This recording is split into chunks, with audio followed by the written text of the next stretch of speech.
Uma ótima noite para você de casa, tudo bem? Está no ar o Aparecida Debate para que você se informe e forme a sua opinião. O Papa Francisco define a política como a arte do encontro, uma sublime vocação, um instrumento para a prática do bem comum, a mais alta forma de caridade. Ressalta ainda que envolver-se na política é uma obrigação para todo cristão. Bem, 2024 é ano de eleição, momento de analisar e refletir sobre as propostas dos candidatos e os próprios candidatos que vão concorrer aos cargos de prefeito e vereador aí em sua cidade. E a cada eleição, a igreja assume o compromisso de ajudar nesse processo de conscientização política, oferecendo ao eleitor as informações necessárias para exercer a sua cidadania, o seu direito e dever de votar. Para isso, a CNBB, Conferência Nacional dos Bispos do Brasil, lança uma cartilha de orientação política, que neste ano tem como tema central a esperança. E é sobre o papel da igreja nas eleições que vamos debater no programa de hoje. Bem, os nossos convidados estão aqui para o programa desta noite, o padre Valdecir Badzinski, secretário executivo do Regional Sul 2 da CNBB, e o doutor Melilo Diniz do Nascimento, advogado, professor, pesquisador especialista em Direito Público, doutor em Ciências Jurídicas e Sociais, assessor de análise de conjuntura da CNBB e diretor nacional do Movimento de Combate à Corrupção Eleitoral. Inicialmente vou cumprimentar os dois, é claro, recebê-los e agradecer pela presença. Padre, boa noite, bem-vindo aqui ao Aparecida Debate. Boa noite, é uma alegria poder participar desse momento de debate, que é um debate da sociedade, da família, do cidadão. E a igreja não fica distante desse debate, participa ativamente, dinamicamente e gerando uma consciência desse momento político para o melhor da sociedade. Então é uma alegria estar aqui contigo. Como eu disse na introdução, né? Vem as palavras do próprio Papa Francisco. Envolver-se na política é a obrigação de todo eleitor cristão. Doutor Melilo, boa noite, uma alegria tê-lo aqui entre nós também. Tudo Eduardo, bem? Tudo bem, muito boa noite àqueles que nos acompanham pela TV Aparecida, boa noite, Padre Valdecir, que faz um trabalho fantástico de conscientização em relação às eleições, e é com muita alegria que a gente se coloca para dialogar a respeito desse momento fundamental da vida do país e de cada um de nós, da sua cidade, da minha cidade, que é o momento da maior festa da democracia, que é a eleição, especialmente essa eleição que vai trazer, se Deus quiser, solução para todo ou para a maior parte dos problemas que cada cidade enfrenta. Então, é uma oportunidade única de aprender e de conversar aqui com vocês e também com o público da TV Aparecida. E eu quero aproveitar esse momento para aprender muito com vocês dois e também oferecer isso a quem está em casa acompanhando o Aparecida Debate. Toda eleição muito se fala, né? Que a Igreja Católica não deveria, pelo menos, se envolver nessas questões políticas, questão eleitoral. Mas a Igreja Católica tem sim, e é aqui para isso que a gente está aqui no Aparecida Debate de hoje, para esclarecer para você aí de casa o papel da Igreja Católica nas eleições. Começo pelo padre, depois o doutor Melilo também responde, por favor. Esse é um tema que perpassa por várias dimensões, vários setores da sociedade, famílias, grupos, associações, e realmente tem esse debate, né? A igreja deve ou não participar dos debates políticos, se envolver na política? Bom, primeiro, a igreja é política, a igreja sempre foi política, a igreja considera a política, como tu citou antes, Eduardo, um meio sublime de fazer caridade. Por quê? Está nas mãos daqueles que são eleitos o poder de fazer as melhorias múltiplas na sociedade. E é fazendo caridade. Veja, desde do milênio do século passado, 1891, o Papa Leão XI, com a Rerum Novarum, né, professor, ele já nos incentivava a participação da igreja como instituição na conscientização e dos cidadãos católicos no envolvimento mais profundo na dimensão política, né? E isso perpassou por todos os papas, esse incentivo de que cristãos bons, conscientes, justos, honestos, com conhecimento de ética, de moral, da própria política, de sociologia, que se envolvam na política. É importante que cidadãos se envolvam. A igreja não se envolve no partidarismo. Então ela não é partidária, porque o partido é uma separação, um agrupamento daqueles que acreditam naquela pauta e a defendem. A igreja é instrumento de unidade e, por isso, ela foca no bem comum, no todo, e motiva, então, a conscientização. Então, a participação da igreja ela é para gerar esta comunhão, este bem comum, esta unidade. Por isso que não se envolve em partidarismo. Por isso que a pergunta é sempre esta: a igreja não deveria ter um partido político? Não. Se a gente buscar fundamentos bíblicos nos documentos da igreja, na historicidade, ela nunca teve um partido, mas teve envolvimento no contexto político, né? Então é um debate bonito, Muito mas também viu? bastante exigente. Muito importante esclarecer, até para deixar claro, né? A Igreja Católica, ela não tem nenhum partido político, é apartidária. E outra coisa, não indica candidato nenhum, né, doutor Mililo? Ao contrário do que muita gente fala por aí, não, a igreja está apontando esse ou aquele, não. Traça o perfil daquele que deveria administrar a nossa cidade, o nosso estado e o nosso país, nos representar nas câmaras legislativas. Eduardo, eu tenho falado sobre política, religião, futebol não, mas política e religião em quase todos os cantos do país. E essa pergunta é quase uma das primeiras. Uhum. A pessoa que está ali numa palestra, numa análise de conjuntura, diz: por que a igreja está se metendo com política? E a minha primeira ponderação é assim: tudo que é humano, tudo que diz respeito a mulheres e homens, diz respeito à Igreja Católica. E tudo aquilo que diz respeito ao bem comum diz também respeito à Igreja Católica. A confusão que se faz é imaginar que a igreja tem partido político, que a igreja indica algum. Ao contrário, a igreja ajuda a estabelecer aquilo que não deve ser feito. Eu tenho até uma brincadeira que eu chamo de dois tipos de política. Uma política com P minúsculo, que é essa política partidária, essa política que desune, que afasta, que divide, e a política com P maiúsculo, aquela que busca o bem comum, aquela que busca a unidade. Esse é o campo da igreja, não porque ela se interessa pelo político, apesar do político ser tão cristão, tão católico quanto qualquer um dos demais, mas é porque o político é um instrumento de construção do bem comum por meio do diálogo, da unidade. Então a ideia é um pouco essa.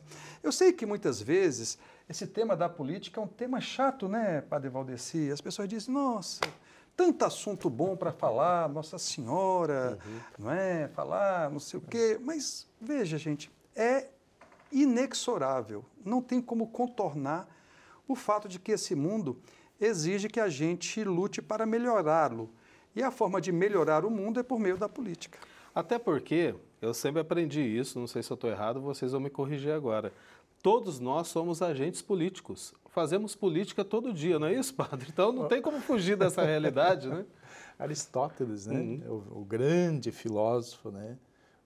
O homem é um ser político. Não há como não ser. Nós estamos em relação ao outro. E toda vez que você tem relação com o outro, com o indivíduo, você precisa de uma mínima organização.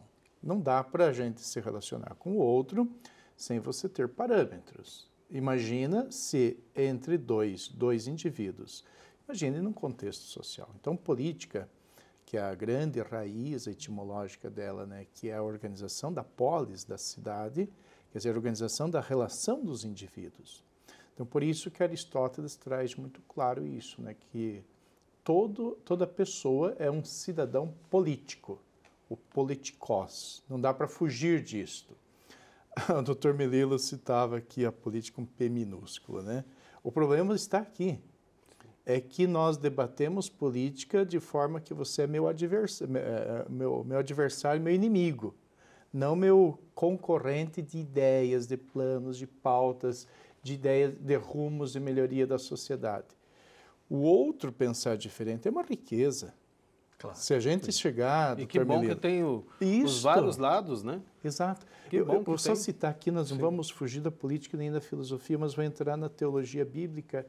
Se a gente perceber, Jesus chama pessoas diferentes para o seu grupo, que pensam diferente, até que negam, que duvidam e tal, mas é na diferença dos 12 é que ele constrói o plano do reino.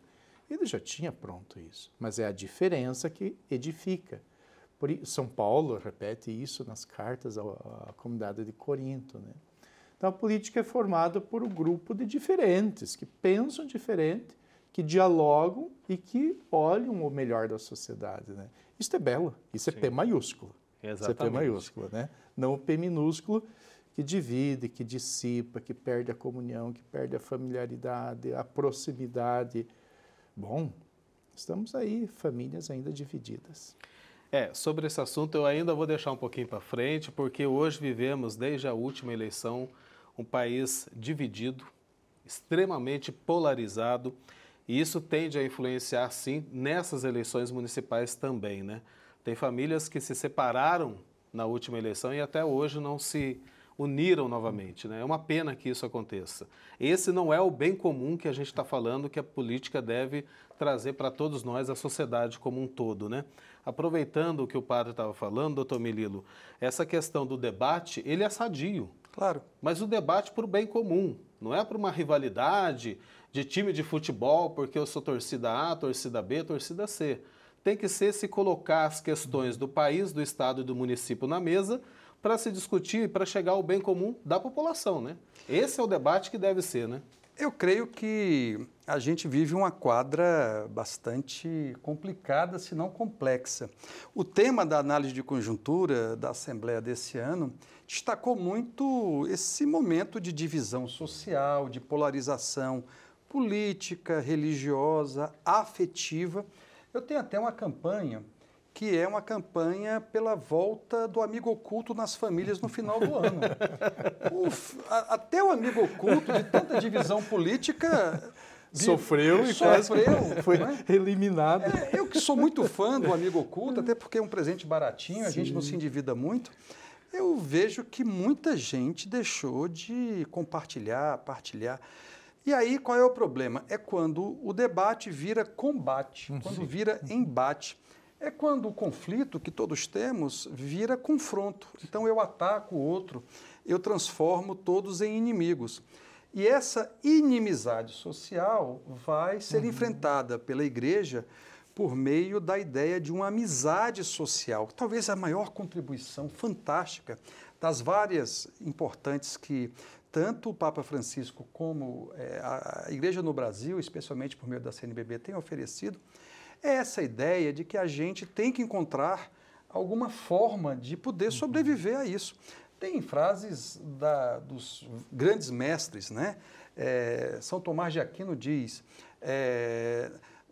na essência, unidade, no não essencial, flexibilidade, acima de tudo, caridade. Eu acho que isso deve servir de mote para quem quer fazer política e deve servir também de mote para os cristãos na política. A gente deve ter unidade no que é essencial, ter flexibilidade naquilo que não é essencial, não é? E ter muita caridade uns com os outros como forma de enfrentar. É difícil? Dificílimo. Não é fácil. Eu que apanho de todo lado, apanho porque o pessoal de um lado acha que eu sou do outro lado, o pessoal do outro lado acha que eu sou, não é? O nome que eu mais escutei foi isentão, viu, Eduardo? Não é? E eu disse, olha, não tem problema, eu já fui chamado de coisa muito pior do que isentão, então não tem problema. Mas encontrar um equilíbrio nas coisas é muito importante. Eu tenho certeza que talvez a maior contribuição que a igreja pode dar é chamar as pessoas para dialogar e não para se matar. E é tão importante isso, é esse papel que eu falo, as paróquias desenvolvem muito isso e vão desenvolver principalmente por se tratar uma eleição municipal, de chamar os candidatos para a igreja mesmo.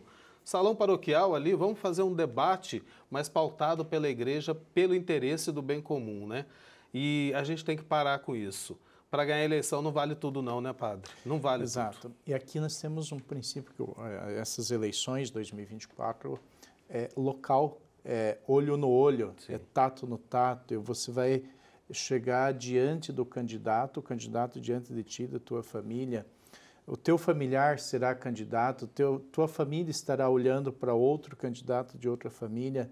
Então isso é, vamos dizer aqui, como dizem no Sul, no terreiro de casa. A política vai acontecer no terreiro de casa. Se a gente pudesse ir para os grandes centros, condomínios, né, vai ocorrer então no hall do brinquedo das crianças. Ali é que vai dinamizar esta política. Agora veja, isto deve ser um espaço de construção das relações. Espaço da construção, o Dr. Melila citava, da amizade social, o retorno da amizade social. Nós passamos aí há poucos dias o trabalho, a celebração da Quaresma, né? O tema amizade social, que está tão distante, diria tão anêmica e às vezes até dividida, né? Que tal a política incentivar, potencializar esta amizade que estamos tanto necessitados? Mas o social não distante, o social iniciando dentro de casa. Então a política deve ser um meio pelo qual nós vamos crescer nas relações e não dividir e nos destruir, nos distanciar, trazer a guerra do espaço internacional para o familiar. A política não deve ser espaço de guerra, mas espaço de construção de um mundo melhor, de luzes, de esperança. Das pontes, né, que o Papa Francisco tanto fala, né? Conversa é boa, o tempo voa, viu? Eu costumo dizer isso, e é o que está acontecendo hoje. A gente já está indo para o final do primeiro bloco, mas daqui a pouquinho a gente volta a Aparecida Debate hoje falando sobre o papel da igreja nas eleições. Estamos de volta e hoje o Aparecida Debate fala sobre o papel da igreja nas eleições. Os nossos convidados são o padre Valdeci Badzinski, secretário executivo do Regional Sul 2 da CNBB, e o doutor Melilo Diniz do Nascimento, advogado e assessor de análise de conjuntura da CNBB, Conferência Nacional dos Bispos do Brasil. Para a gente encerrar o assunto da intolerância, dessa polarização, nesse cenário que a gente tem visto e que deve sim entrar em discussão e pauta nas eleições municipais deste ano, o que o eleitor, e a gente está falando daquele cristão, deve fazer para se afastar desse cenário? O que ele precisa fazer, doutor? Olha, eu acho que o cristão deve separar o joio do trigo e não votar no joio. Acho que é um bom princípio. Depois ele deve escolher de forma consciente e livre os seus candidatos, levando em consideração que quanto maior a quantidade de grito do candidato, menor a falta de juízo dele. Eu acho que é um bom critério, porque parece que a política virou um local onde quem grita vence. Não, a política é um local da razão, é um local do equilíbrio, é um local do serviço. O terceiro é saber se a pessoa tem história, se saber se o candidato tem algum tipo. Toda vez que o candidato cai de paraquedas, ele traz consigo não só o paraquedas, mas geralmente um monte de problema. Então, eu acredito que a gente precisa meditar muito e não fazer do voto uma arma, porque geralmente a vítima é o próprio eleitor. Sim. A gente costuma falar, né? São 4 anos pela frente, vai ter que esperar, né? Se errar, vai ter que esperar, não tem outro jeito, né? É verdade. Também tem, logicamente, o papel de cidadão de fiscalizar e denunciar quando vê que alguma coisa está errada, né? Necessária fiscalização, a gente chama de controle social, controle que é feito por vários mecanismos de participação. Mas, acima de tudo, não esquecer o nome do sujeito que você votou. Acho que o primeiro é saber em quem votou. Infelizmente, né, padre, isso acontece com uma frequência, né? Por exemplo, se entrevista a pessoa depois de 2 anos, você lembra quem votou, não passa nem na memória dele, ele já esqueceu quem foi, até por conta dos princípios que ele toma para votar em uma pessoa, né? Que a gente vai falar daqui a pouco do voto consciente, da cartilha da CNBB.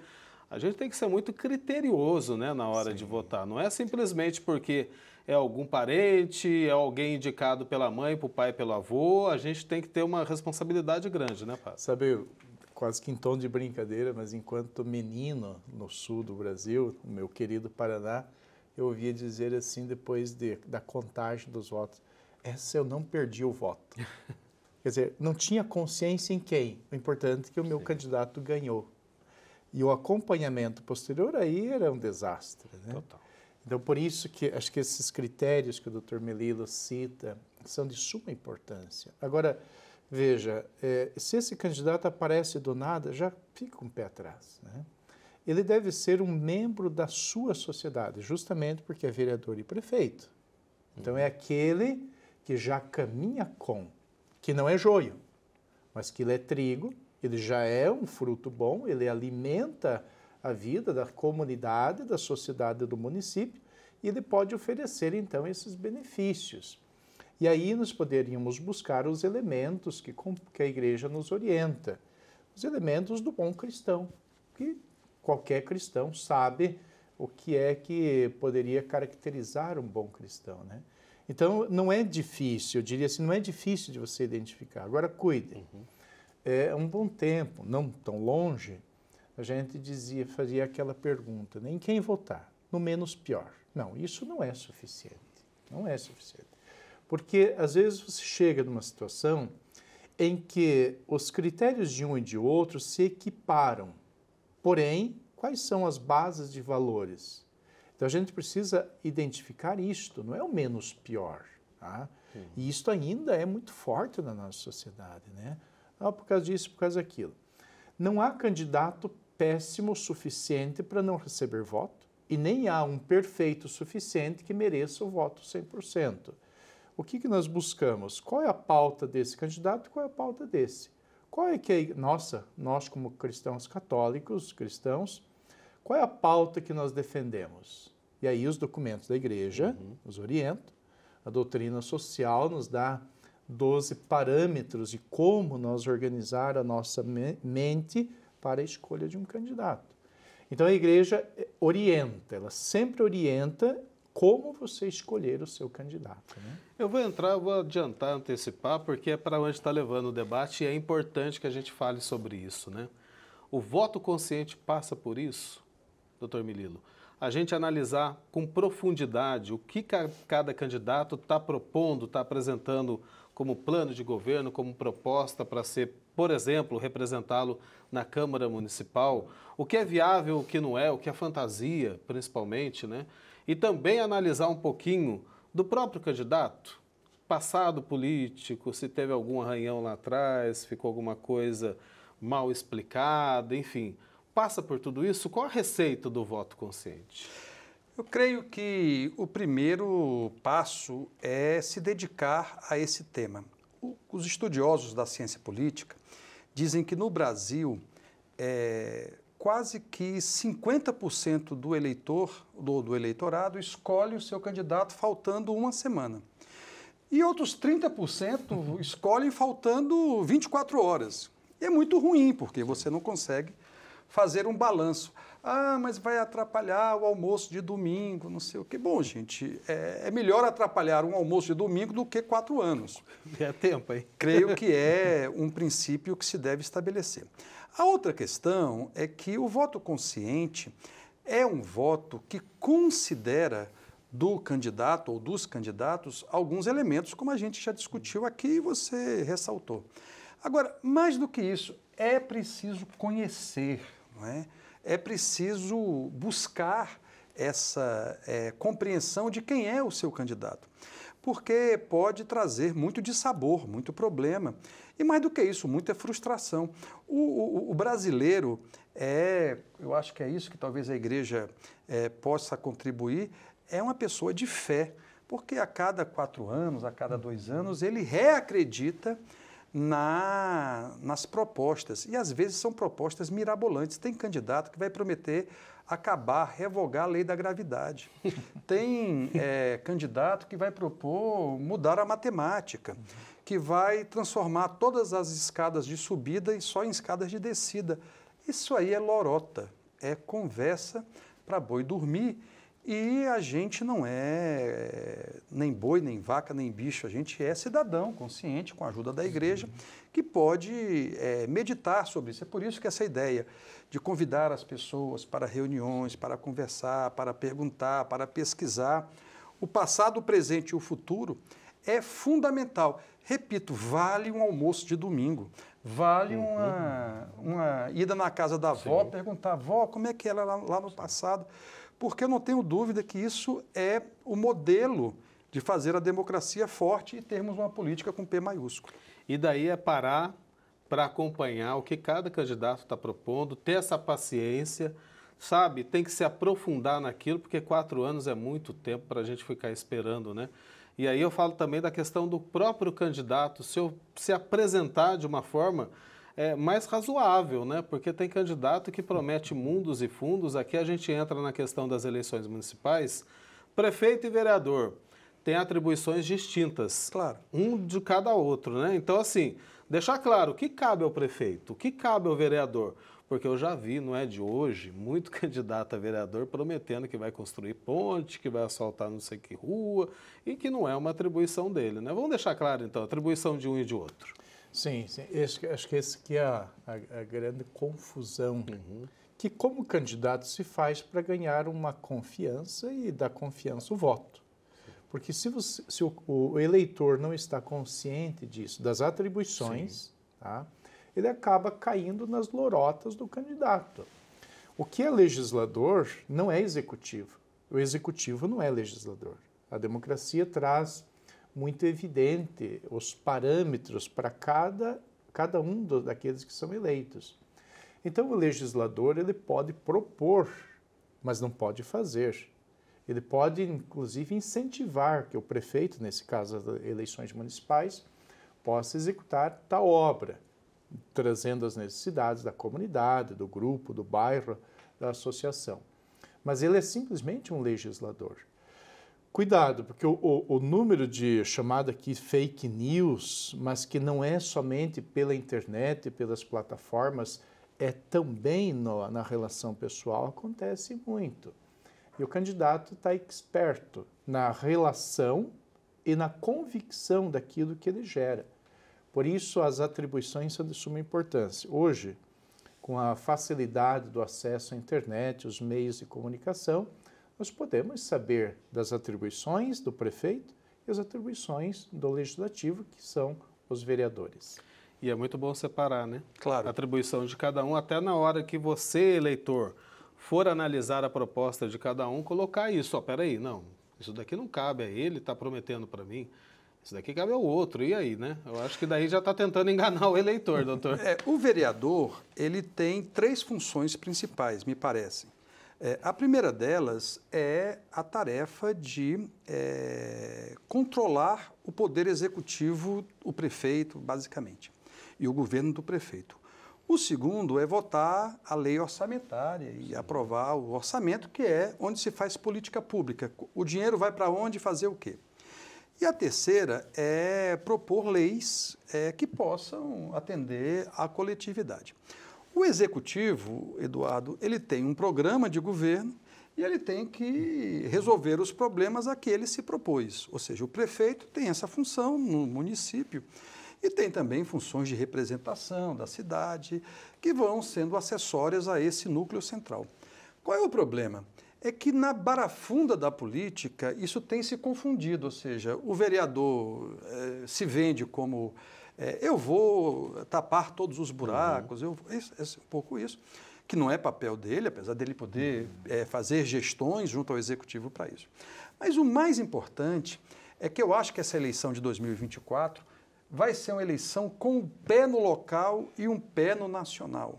Ou seja, vai ser uma eleição que tende a gente usa, os estudiosos da política, eu só sou aluno, chamam de eleição plebiscitária, onde vai estar em pauta questões que não são questões do município. Então, por exemplo, vamos acabar com as drogas no município. As drogas são um grave problema brasileiro, tem uma série de questões, mas não é uma legislação que se vota no município. A esfera é federal. É federal. E aí tem uma enganação que muita gente, por ter a mesma opinião que a minha, que as drogas são um problema muito grave, etc. e tal, acaba entrando nesse balaio sem fundo que vira enganação, fake news, desinformação, mentira, lorota. Tudo isso que a gente não dá conta. Agora, para fazer essa separação e saber escolher a partir Desses critérios que a Igreja Católica coloca, daqui a pouco a gente vai falar da cartilha, que é de extrema importância. Toda eleição eu acompanho uma cartilha que é lançada pela CNBB, porque nos orienta, é a bússola que vai nos mostrar que caminho que a gente tem que seguir, né? Também o eleitor ele deve buscar informações na campanha política, na própria campanha, porque tem um tempo reservado para isso. Então tenha paciência, que muita gente fala que não tem, a propaganda gratuita no rádio e na TV. O pessoal desliga a televisão, desliga o rádio, não quer saber. Ou o candidato, no município acontece com mais frequência, o comício no bairro, o candidato e todos os outros, a vereador, vão lá juntos para tentar convencer a comunidade e tudo mais.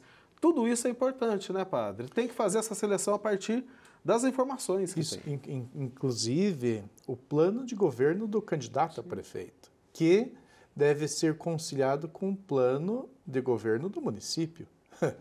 Como o doutor Melilo dizia, às vezes o candidato a prefeito propõe um plano que é inviável, não cabe naquele município, né? Então, o prefeito deve ser a continuidade do projeto do município, não a separação ali de agora iniciamos do zero, né? Então, a busca de informações, ela é ampla, super ampla, né? Nós temos muitos ambientes, muitos lugares, e por isso a gente deve buscar. O período de propaganda eleitoral, chamada até gratuita, que é justamente para ter uma disseminação maior, não é um peso, é uma oportunidade da gente conhecer melhor o candidato, o plano, o futuro do município, e a gente poder ter critério suficiente para a escolha, uma escolha mais sensata, uma escolha que leve um benefício para a sociedade do município, a sociedade em amplo maior. Como dizia o doutor Melilo, a incidência municipal, ela influencia também no nacional, no federal, o federal no municipal, não é uma coisa isolada, né? Então, esta busca de formação, de informação é de grande importância, diria quase que é relevante que se tenha esta informação. Infelizmente, ainda a gente já está jovem, né, na democracia. Isso. Depois que voltou às eleições diretas e livres, né? A gente ainda está caminhando, né? Mas, infelizmente, ainda as pessoas não sabem distinguir sistema majoritário de sistema proporcional. Vamos explicar para o eleitor poder entender de uma vez, né? A gente está aqui para isso também, para esclarecer quem está em casa. Sistema majoritário, aquele que quem tem mais votos ganha. Sistema proporcional, aí, doutor, tem aquela conta, né? Aí fica com o senhor aquela conta. Eduardo, eu faço eleições há uns 40 anos. Infelizmente, já não sou tão jovem quanto quem nos acompanha. Mas isso muda quase que periodicamente, não é? E o que é a ideia do proporcional? É estabelecer um quociente mínimo, vou falar a linguagem da Justiça Eleitoral, para eleger vereadores, e no sistema proporcional cabem os deputados estaduais e os deputados federais. Todas as demais eleições, prefeito, governador, senador e presidente da República, é majoritária, ou seja, quem tiver mais um voto do que o outro está eleito. Maioria. No proporcional, se estabelece um quociente que define as vagas para a quantidade de votos. E tem uma segunda questão que complica essa matemática toda, que é a posição do candidato do partido ou da coligação dentro desse sistema. Ou seja, quem está com uma maior quantidade de votos entra para as vagas existentes. Qual é o problema? Geralmente esse quociente não funciona, porque ele é muito alto, não é? É uma relação entre quantidade de eleitores e quantidade de cargos à disposição da eleição. Quando sobram vagas a serem preenchidas, aí é uma conta matemática que vai sendo. O que é importante para o eleitor que nos escuta? É que você não pode olhar só para o indivíduo. Digamos que Padre Valdeci, que não é o caso, seja candidato lá em Curitiba. Ele não é, porque a gente da igreja não prefere ele como secretário do regional da CNBB lá.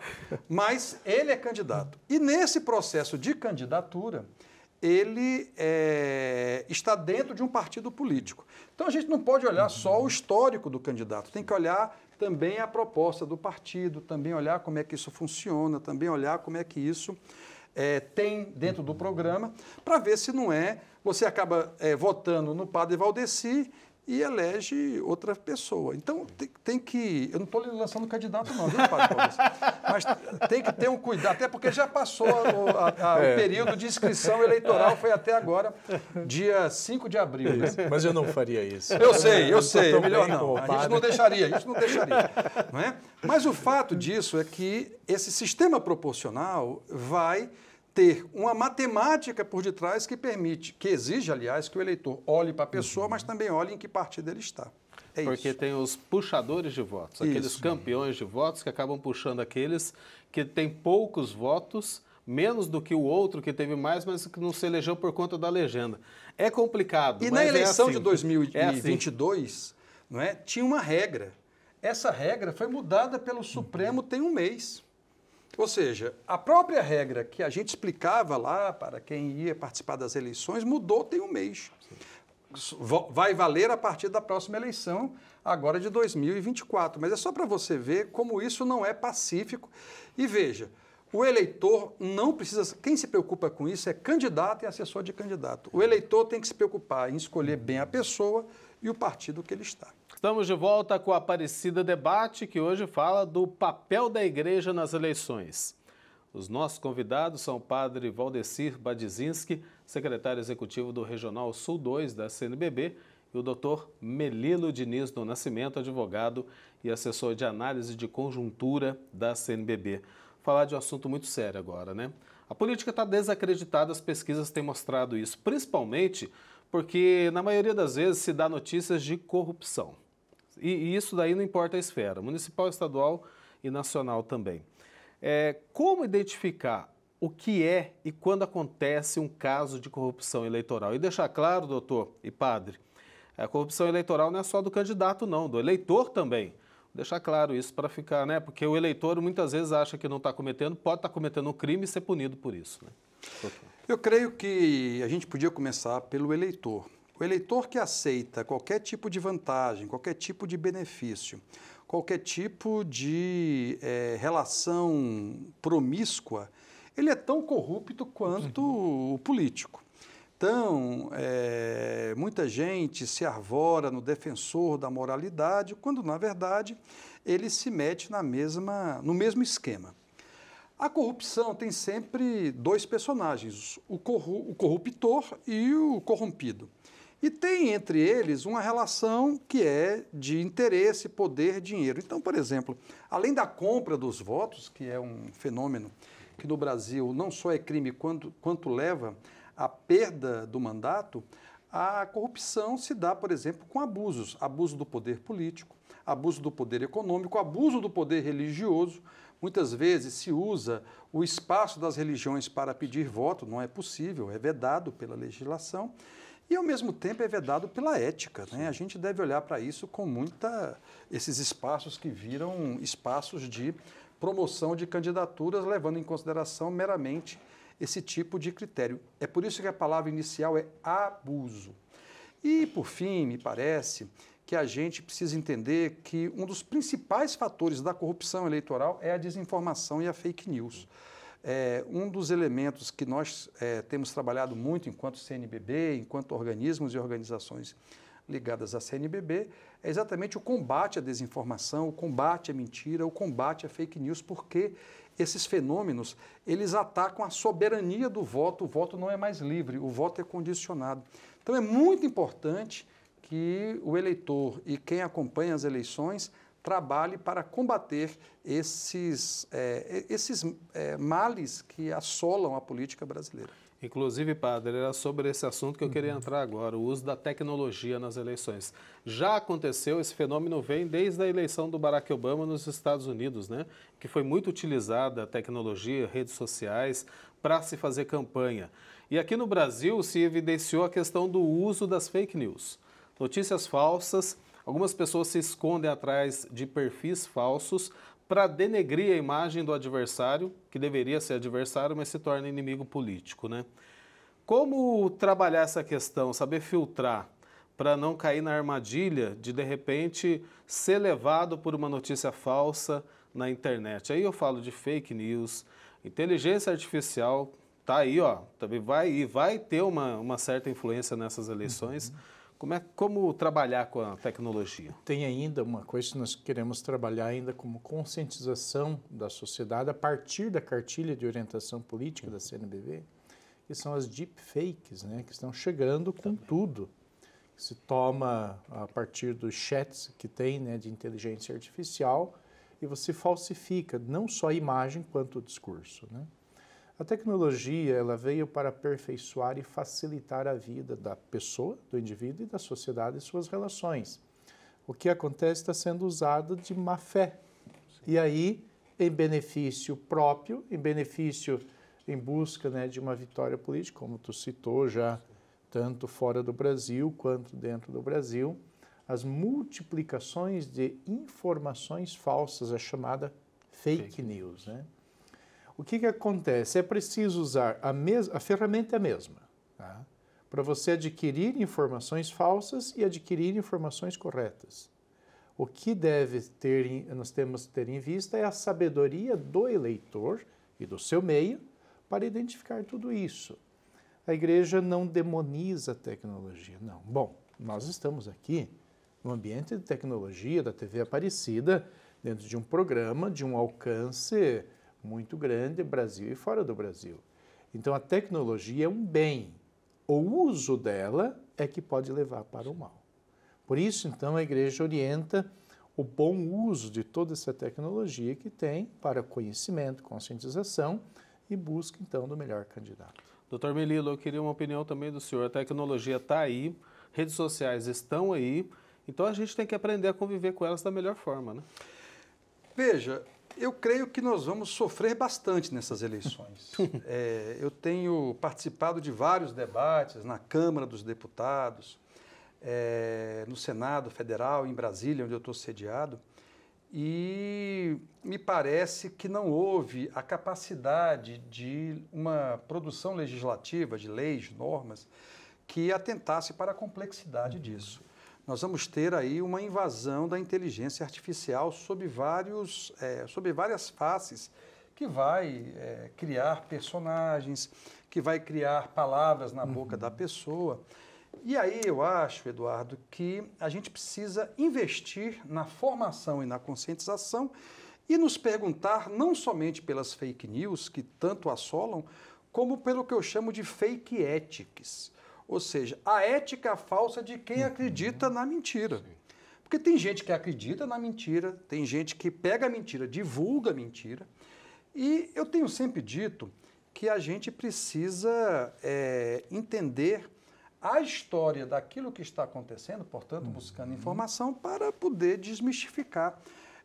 Um dos prazeres que eu tenho no WhatsApp, nos grupos que eu participo, eu tenho grupos com 200 pessoas, 100 pessoas, colegas de faculdade, é cultivar o desmentido.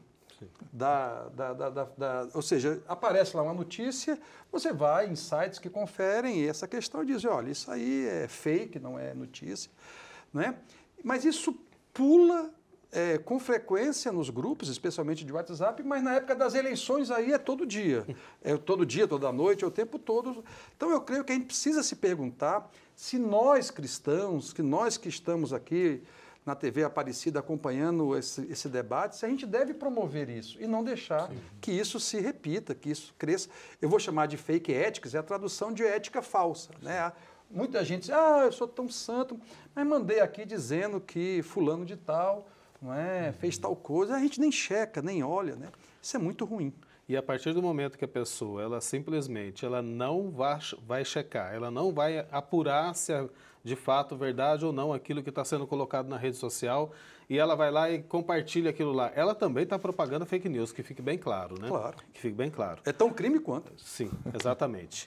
Falar da cartilha agora, da CNBB vai divulgar mais uma vez para as eleições, para esse processo de educação e conscientização política, e essa contribuição é de extrema importância que a igreja dá para esse processo eleitoral. Inclusive tem aqui, né, padre, mostrar para o povo aí de casa essa cartilha que vai ser lançada, Cartilha de Orientação Política.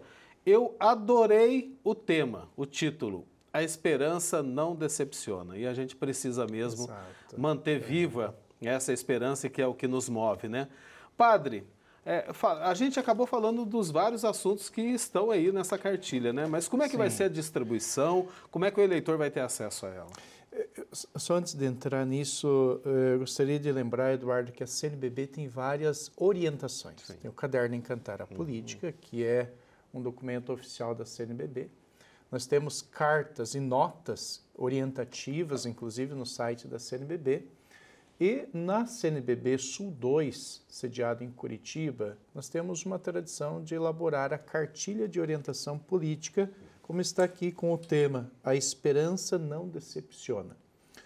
Sejam eleições municipais ou federais, nós fazemos essa cartilha. Ela é de uma linguagem extremamente acessível, porque nós queremos chegar realmente no eleitor e qualquer nível do eleitor, para conscientizar ele fazer melhor forma o uso do seu voto. Nós temos muitos temas, pesquisas, artigos orientando sobre cada etapa, cada elemento da política, mas é preciso ter material acessível. E por isso que os bispos do Paraná, desde 2008, optaram por fazer então esta cartilha de orientação política. A distribuição, como é que vai acontecer, padre? É somente nessa regional ou o Brasil todo vai ter acesso a essa Ela é cartilha? disponível a partir do site da CNBB Sul 2, né? E ela é distribuída para o Brasil inteiro. Onde quer que alguém peça, nós enviamos. Nós enviamos este flyer, né, para todas as paróquias. São praticamente 12 mil paróquias no Brasil. Todas elas estão a receber nos próximos dias um flyer. E vem, então, a orientação e como adquirir a cartilha, né? Então, por isso é que ela tem esta disposição a partir de Curitiba, mas para o Brasil inteiro. E aí é interessante, né? A gente está indo para o final, mas para a gente também atingir aqui o nosso propósito desse programa da Aparecida Debate, é que as pessoas se reúnam em comunidade lá na sua paróquia e façam a reflexão sobre essa cartilha, debruçados sobre esta cartilha. É importante, vamos discutir política por bem comum. Vamos aqui ganhar um tempo, não perder um tempo, né, ô Melilo? É ganhar um tempo a mais para a nossa própria consciência, para a gente votar sem problema nenhum, né, padre? É que a igreja dá informações mais precisas e seguras. É por isso que a gente tem que ter orientações pelas mídias, como as TVs e rádios fazem, mas também material escrito. Isso é importante, né? Que se tenha. O número de fake news que chegam nas nossas famílias é muito grande. Então, quando você tem um material que te dê segurança, você pode utilizar grupos de famílias, parentesco, orientação aos filhos, aos jovens que participarão dinamicamente nessa eleição, comunidades, tudo isso, né? Então, a igreja se propõe a fazer esse trabalho, né, esse material, justamente para beneficiar os eleitores. Para a gente encerrar, uma pergunta para os dois. Essa reflexão, essa mensagem que vai ficar, pelo menos desse primeiro programa, porque a gente vai fazer muitos outros, né? Porque também a nossa missão enquanto Rede Aparecida de Comunicação, esclarecer e conscientizar você, eleitor, é isso que a gente faz em toda a eleição. Essa mensagem, a esperança não decepciona? Nunca decepciona se nós tivermos a coragem. Eu creio que a maior percepção é de que diante de tempos sombrios, de tempos difíceis, de eleições que não serão fáceis, nós precisamos cultivar a coragem do diálogo, a coragem do encontro, a coragem da troca com o outro. E aí, gente, veja como essa cartilha é importante. Quero fazer aqui o que o padre Valdeci, por contenção, não fez. R$ 1,35, não é? O valor disso aqui é, olha, R$ 1,35, se comprar até 15 de maio, comprem. Isso aqui vale, eu desde 2008 acompanho, uso em cursos, reuniões, mando para os meus filhos, não é? Eu acho que vale a pena isso. Mas voltando um pouco a essa perspectiva, dialoguem, porque o diálogo traz esperança. A esperança combate o medo, a esperança combate a sensação de isolamento e a esperança nos dá força para construir o bem comum. É por isso que o título de Romanos, não é, tirado de Romanos 5:5, a esperança não decepciona, é uma certeza que nós temos como cristãos de que a gente precisa construir isso a todo tempo, especialmente nas eleições. Eu digo muito que para o cristão a esperança é a última que morre e se morrer, ressuscita. Portanto, a gente precisa sempre estar do lado da esperança. Padre, eu tenho um minutinho para a mensagem final do senhor. Final, assim, desse programa. O senhor vai ser convidado para outros que virão, com certeza. Farei com alegria. A esperança é o próprio Cristo. O Papa Francisco nos alegra, nos dá um momento de júbilo, júbilo com o Jubileu 2025, que tem o tema Peregrinos da Esperança, e por isso aqui, a política é um meio pelo qual potencializa a esperança de todos os cidadãos. E a igreja, como mãe, poderíamos dizer, a mãe que gesta a esperança para a sociedade. Por isso, política não é um mal, política é um bem, política é um meio. E nós queremos tratar da política com P maiúsculo para um bem, um benefício maior para a sociedade. Gratidão. Gratidão é toda nossa. Muito obrigado pela presença. Obrigado, Melilo. Uma ótima noite para vocês. Vocês são sempre bem-vindos aqui no Aparecida Debate, no canal de Nossa Senhora. E assim a gente encerra o Aparecida Debate de hoje. Olha só, se você quiser rever esse programa, compartilhar com a família e amigos, acesse aí o canal da TV Aparecida no YouTube.